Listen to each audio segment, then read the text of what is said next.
Film mengisahkan tentang satu keluarga di mana pada awalnya Pak Eko adalah seorang duda usia 50 tahun yang mempunyai satu orang anak laki-laki umur 18 tahun bernama Acep.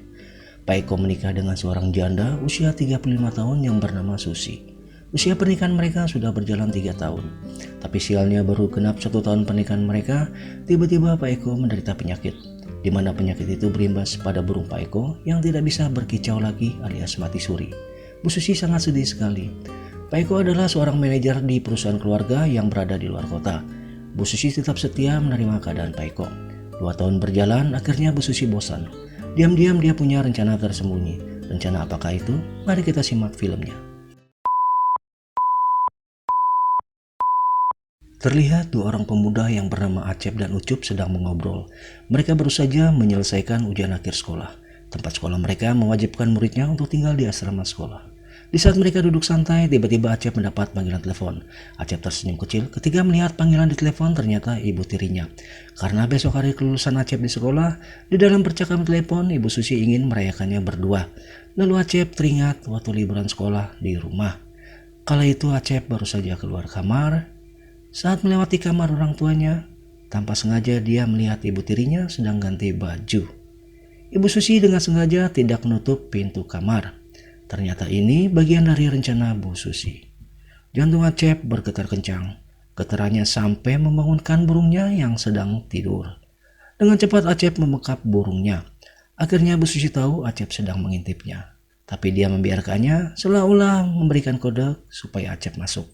Seketika Acep kaget karena ada orang yang mendorongnya. Ternyata itu si Ucup temannya. Acep sangat malu sekali. Adegan berpindah di hari Minggu pagi, terlihat Pak Eko dan Bu Susi sedang ngobrol serius.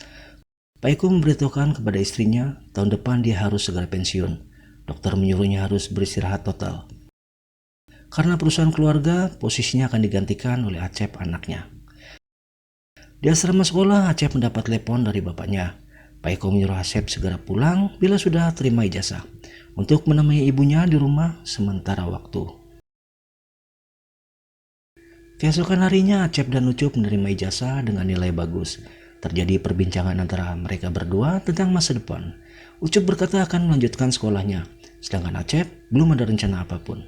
Tiba-tiba mata Acep tertuju pada seorang wanita yang sedang berjalan kencang. Setelah dia tahu itu ibu tirinya, dia langsung berlari menghampirinya. Terlihat seperti sepasang kekasih yang sudah lama tidak bertemu. Ibu Susi langsung mengucapkan selamat atas kelulusannya. Lalu Acep memperkenalkan Ucup kepada ibu tirinya. Setelah berbincang sedikit, Ucup pamit pulang. Karena hari sudah sore, Bu Susi mengajak Acep ke kafe untuk merayakan kelulusan sekolahnya. Sambil berjalan, Bu Susi mulai menyusun rencana. Di kafe, Bu Susi minum anggur sampai 5 gelas. Sebenarnya Bu Susi biasa minum, jadi kalau hanya 5 gelas belum terasa buatnya. Ini hanya siasat Bu Susi untuk menutupi birahinya yang sudah tidak bisa dibendung. Supaya di mata Acep, Bu Susi hanya terlihat kebanyakan minum. Bu Susi bisa mengetahui dari tatapan Acep, sebenarnya Acep menyukai dirinya. Kemudian Acep mengajak Bu Susi pulang. Sesampainya di kamar, Bu Susi minta ditemani ngobrol. Dengan alasan kepalanya masih terasa pusing. Bu Susi mulai merayu. Dia mengajak Acep untuk berhubungan. Acep diam sejenak ketika burungnya mulai bergetar. Tapi kesempatan ini tidak disia-siakan oleh Acep. Bu Susi sangat bersemangat sekali ketika Acep menerima ajakannya. Akhirnya pertandingan pun dimulai dengan berakhir 3 ronde. Keesokan paginya Acep memikirkan kejadian semalam, sampai tak terasa perutnya terasa lapar. Bu Susi sedang membersihkan kamar Acep. Lalu Acep datang menanyakan masakan kesukaannya, teri goreng, jengkol goreng, dan sambal terasi. Bu Susi menjawab, semua sudah ada di meja makan. Acep disuruh makan duluan, nanti dia menyusul. Tapi Acep tidak beranjak dari tempatnya. Matanya terpaku oleh kemolekan tubuh Bu Susi yang basah oleh keringat. Jantung Acep bergetar kencang. Acep sedikit kaget ketika Bu Susi berbalik. Dia gugup dan malu. Bu Susi mulai menenangkan Acep dengan lembut. Dia tahu apa yang ada di pikiran Acep. Lalu dia mendekatinya dan mengajaknya untuk berhubungan. Serangan fajar pun dimulai, hanya 1 ronde. Sore harinya Acep mengajak Bu Susi untuk jalan-jalan. Acep sangat kagum sekali melihat Bu Susi yang cantik. Rupanya mulai tumbuh benih-benih cinta di antara mereka. Acep adalah pemuda polos yang baru merasakan gairah cinta.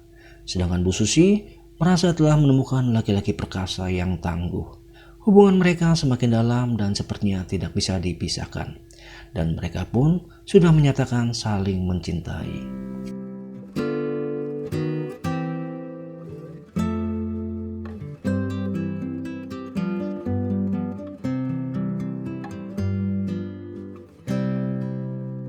Malamnya Acep langsung tidur karena kecapean habis jalan-jalan. Tapi untuk ras terkuat di bumi tidak ada rasa lelah. Bu Susi masuk ke kamar Acep yang sedang tidur. Dia membangunkannya dengan lembut dan penuh kasih sayang. Acep pun terbangun dan Bu Susi tersenyum.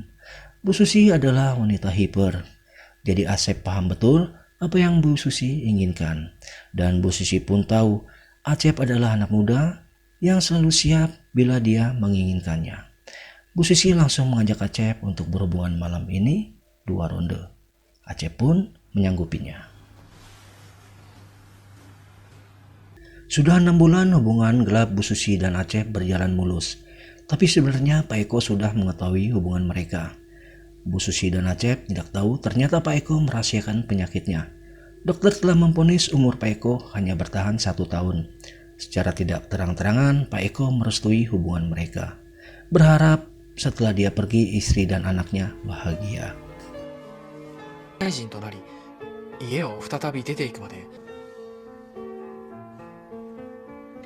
Suatu hari, Pak Eko menelpon istrinya bahwa Acep harus siap-siap untuk menggantikan posisinya. Dan dia berterus terang kepada istrinya tentang penyakitnya. Bu Susi sangat sedih sekali. Dia juga merestui hubungan istrinya dan anaknya. Bu Susi kaget ternyata suaminya sudah tahu. Pak Eko berpesan agar istrinya tidak memberitahukan anaknya. 1 bulan terakhir hidupnya, Pak Eko menghabiskan waktunya bersama istrinya. Acep sudah menggantikan posisinya sebagai manajer di perusahaan keluarga. Pak Eko sempat berpesan kepada istrinya untuk membimbing Acep dalam mengelola perusahaan. Karena Pak Eko tahu benar Bu Susi adalah orang pintar. Setelah kepergian Pak Eko, Acep menikah dengan ibu tirinya. Pak Acep dan Bu Susi sangat bahagia. Dan berkat bimbingan istrinya, Acep jadi pemimpin perusahaan. Film pun selesai.